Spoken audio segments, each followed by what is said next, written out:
We're with Todd Pratt. He's the head coach of the West Georgia Technical College Golden Knights. He played 14 MLB seasons. He played with the Phillies, the Braves, the Cubs, and the Mets. You made your MLB debut in '92. Take us through that. I played a long time in the minor leagues and got a call. I was in Scranton, Wilkesboro with the Phillies AAA squad. Lee Ilya was my manager, and he came in one night after a ball game and said, "Todd, I got to talk to you." And I was like, "Oh, I know I'm doing pretty good, but why have to get called to the coach's office?"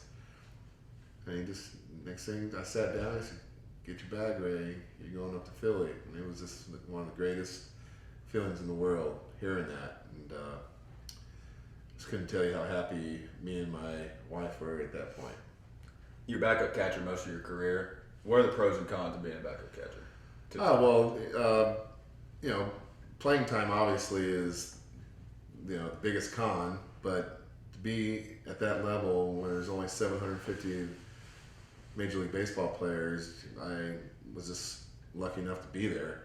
A lot of people don't know in my career, but every catcher that I backed up was an all-star. So I didn't get the good roll of the dice of backing up somebody that I could compete with. It was always Mike Piazza, Darren Dalton, Mike Lieberthal, Brian McCann, Johnny Estrada. I mean, there's some names on that list that, got some medals on the chest. Right? Yeah. So, but I also felt good about that because some reason why I wasn't really traded around is because these organizations knew if their guy went down, they had another great catcher behind them. So, was I happy? No, but sometimes you just have to grin and bear it and know you're the second man in line. Right. In 1999, the Mets made the NLDS, and at that time you were with the Mets, and y'all were playing the Diamondbacks. And in that game, it went to the 10th inning, and you hit a walk-off homer. Can you take us through that moment? Yeah, Mike Piazza got hurt in Game 1 against Arizona, and he just couldn't make it the rest of the series. And I caught a lot in that year. I mean, I replaced Mike defensively sometimes during games, so I knew the team had trust in me. Obviously, I wasn't the offensive threat that Mike was, but defensively, I hold my own.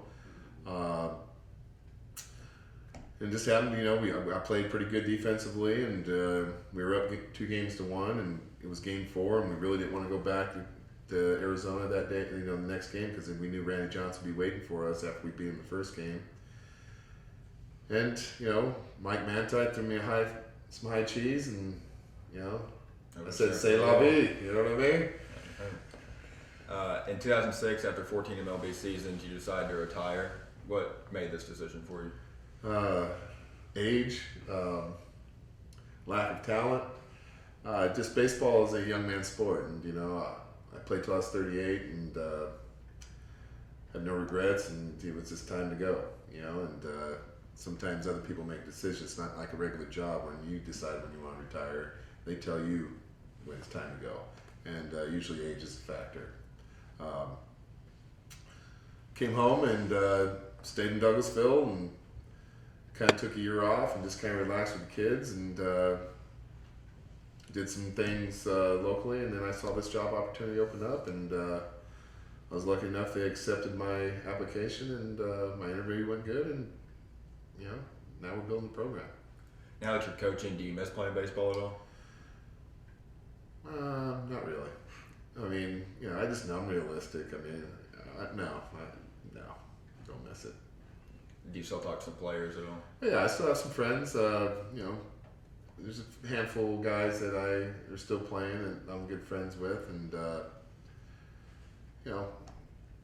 don't really bother them too much because I know what kind of life it is. It's crazy. So my main focus has been here in the program, really. I mean, 24/7 right now is what's going on with this ball club right here and this program here. Last year you joined a 2-year program, West Georgia Tech. Where do you see that advancing? Well, I mean, like I said, last year we played in the NCBA, which is the Club Baseball Association, and we have some other sports still in the club, and I just, one thing, and I'm glad this institution pushed us right along, and I said we'd be ready, and now we're Division I JUCO team, and I won't settle for us not being at Grand Junction in the World Series within the next 3 years. What are the ups and downs of the program, being a JUCO college? Oh, well, not too many downs. I mean, obviously competing against a bunch of schools that have a little bit more money than our school, but that's going to change once the sport gets a little more popular here at school. Not having scholarships puts a little damper on things, but you can't cry over spilled milk, and you just got to fight with the soldiers you got, and I think we're doing a pretty good job. I think the school's backing us 100%, and there's a lot of pros. I mean, I think we're doing really good for a second-year program. How does playing in the majors help you become a better coach at this level? I think just the experience, and especially being as a backup player and playing 22 years professionally, and just watching the game and knowing how it is. I think a lot of these coaches played a little bit of college ball, but never played the professional level. And one thing I'll never, and I think that's why I'm a player's coach, I'll never forget how hard the game really is. I demand perfection, but I also know that it's a game of error, and obviously this game was built on not being successful. I mean, Hall of Famers are only successful 3 out of 10 times, so there's not too many other sports or jobs that you can be 30% all the time and still be a Hall of Famer. Huh?